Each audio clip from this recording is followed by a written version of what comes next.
بسم اللہ الرحمن الرحیم۔ کروڑ درود و سلام نبی پاک صلی اللہ علیہ وآلہ وسلم کی ذات اقدس پر۔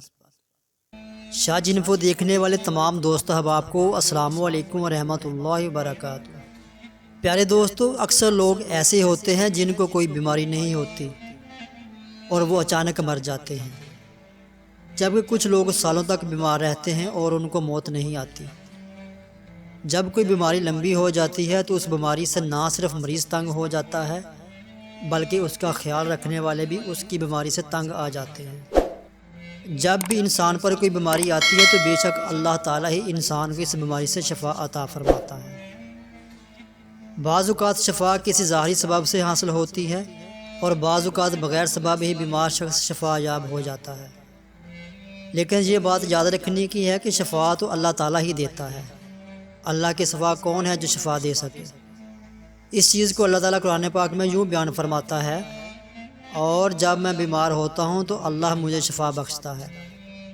اس لیے بیمار کے لیے ضروری ہے کہ وہ اپنی بیماری کی شفا اللہ تعالیٰ سے طلب کرے۔ یاد رہے کہ علاج کرانا منع نہیں ہے، لیکن علاج سے پہلے یہ ضروری ہے کہ نبی کریم صلی اللہ علیہ وآلہ وسلم کی تعلیمات کے مطابق اپنا علاج ان چیزوں سے کرنے کی کوشش کی جائے جن میں اللہ کے پیارے نبی حضرت محمد صلی اللہ علیہ وآلہ وسلم نے شفا بتلائی ہے۔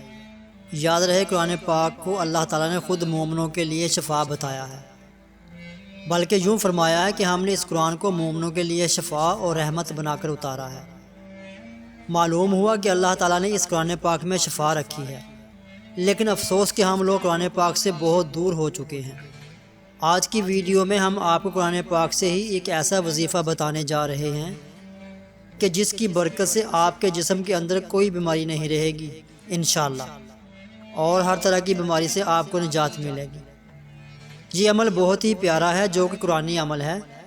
اس عمل سے اپنی بیماریوں کا علاج بھی کریں اور اپنے مریضوں کا علاج بھی اس عمل سے کریں۔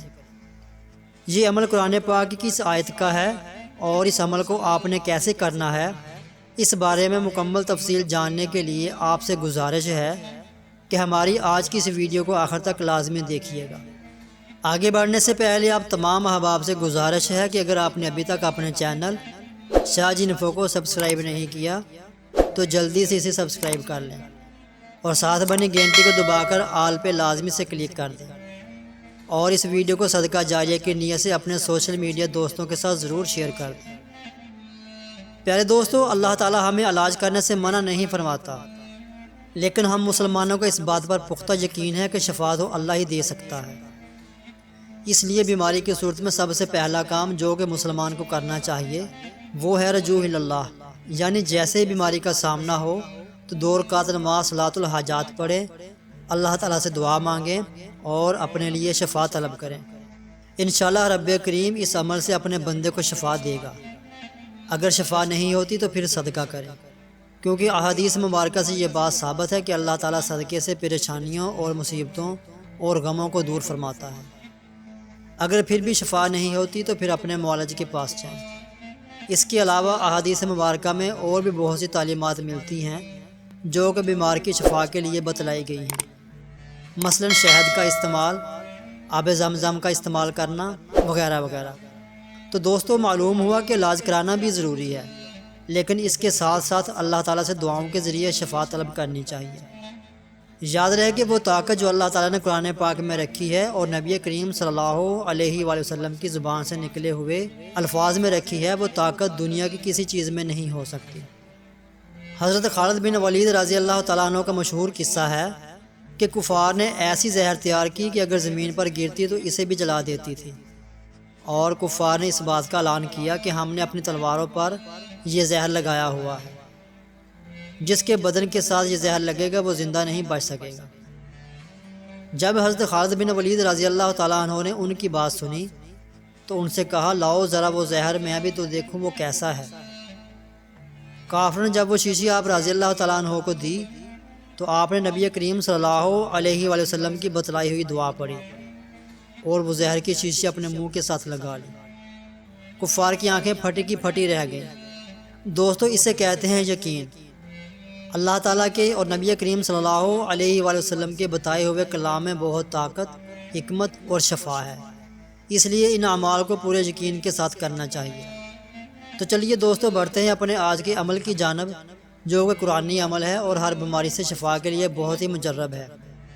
اس عمل سے انشاءاللہ آپ کے جسم کی ہر بیماری سے آپ کو شفا ملے گی۔ ڈاکٹروں کے پیچھے بھاگنے سے پہلے آپ نے ایک عمل ضروری کرنا ہے، انشاءاللہ آپ کو ڈاکٹروں کے پاس جانے کی ضرورت نہیں رہے گی۔ اس آیت میں ایسی طاقت ہے کہ اس کی وجہ سے انشاءاللہ آپ کے جسم میں موجود ہر بیماری ختم ہو جائے گی۔ دوستو یہ آیت جس کا عمل ہم آپ کے لیے لے کر آئے ہیں، یہ آیت سورہ انعام کی آیت نمبر 17 ہے، جس کو آپ اپنی سکرین پر بھی دیکھ سکتے ہیں۔ اس کا ترجمہ کچھ یوں ہے: اور اگر تجھے اللہ کی تکلیف پہنچائے تو اس کے سوا اور کوئی دور کرنے والا نہیں، اور اگر تجھے کوئی بھلائی پہنچائے تو وہ ہر چیز پر قادر ہے۔ اس آیت کا عمل ایسا مجرب عمل ہے جس سے آپ کی انشاءاللہ ہر بیماری دور ہو جائے گی۔ اس عمل کا طریقہ کار یہ ہے کہ آپ نے اس آیت کو صبح کے وقت پڑھ کر مریض کے اوپر دم کرنا ہے۔ اگر مریض خود پڑھ کر اپنے اوپر دم کرے تو زیادہ بہتر ہے، ورنہ کوئی بھی اس آیت کو پڑھ کر مریض کے اوپر پھونک سکتا ہے۔ اور اسی آیت کو آپ نے شام کے وقت بھی 33 مرتبہ پڑھنا ہے اور مریض کے اوپر دم کرنا ہے۔ اس عمل کو شروع کرنے کے بعد آپ دیکھیں گے کہ مریض کی حالت بہتر ہونا شروع ہو جائے گی، اور انشاءاللہ آہستہ آہستہ مریض کی مرض ختم ہو جائے گی۔ اس عمل کو آپ نے مکمل یقین کے ساتھ کرنا ہے اور اللہ کی ذات پر مکمل بھروسہ کرنا ہے کہ اللہ ہی آپ کے جسم سے ہر بیماری کو دور فرمائے گا۔ پیارے دوستو یہ ایک چھوٹی سی آیت ہے، اس لیے بہتر یہی ہے کہ اس کو آپ زبانی یاد کر لیں اور مریض کو بھی یاد کروا دیا جائے، اور مریض کو تاکید کریں کہ وہ ویسے بھی اس آیت کی تلاوت کرتا رہے اور اللہ پر مکمل بھروسہ رکھیں کہ بے شک اللہ ہی شفا دینے والا ہے۔ آپ اپنی آنکھوں سے خود ہی بہت جلد اس آیت کی برکات دیکھیں گے۔ یاد رہے کہ صحت اللہ تعالیٰ کی بہت بڑی نعمت ہے، اس لیے چاہیے کہ ہمیشہ اللہ تعالیٰ سے عافیت کی دعا مانگی جائے، اور جب بھی بیماریوں سے نجات کی دعا کی جائے تو اس یقین کے ساتھ مانگا جائے کہ اللہ ہی کی طرف سے یہ بیماری ہے، اور بے شک اللہ ہی اس سے نجات دینے والا اور شفا دینے والا ہے۔ جتنی زیادہ یقین کے ساتھ اس قرآنی آیت کا عمل کیا جائے گا، اتنے ہی جلد اس کے نتائج سامنے آئیں گے۔ خود بھی اس عمل کو پورے یقین کے ساتھ کریں اور اس ویڈیو کو زیادہ سے زیادہ شیئر بھی کر دیں، تاکہ بہت سارے لوگوں تک یہ بات پہنچ سکے اور وہ اس سے فائدہ اٹھا سکیں۔ دوستو امید کرتے ہیں کہ ہماری آج کی یہ ویڈیو آپ کو پسند آئی ہوگی۔ اس ویڈیو کے حوالے سے اپنی پسندیدگی کا اظہار اس ویڈیو کو لائک اور شیئر کر کے ضرور کیجیے گا۔ آخر میں دعا ہے کہ اللہ تعالیٰ ہمیں نیک اعمال کرنے اور صحت و تندرستی عطا فرمائے، آمین ثم آمین۔ اس ویڈیو کے متعلق اپنی رائے کمنٹ سیکشن میں ضرور دیں۔ دوبارہ ملیں گے ایک نئی معلوماتی سبق آموز اور اسلامی ویڈیو کے ساتھ۔ اللہ ہم سب کا حامی و ناصر ہو۔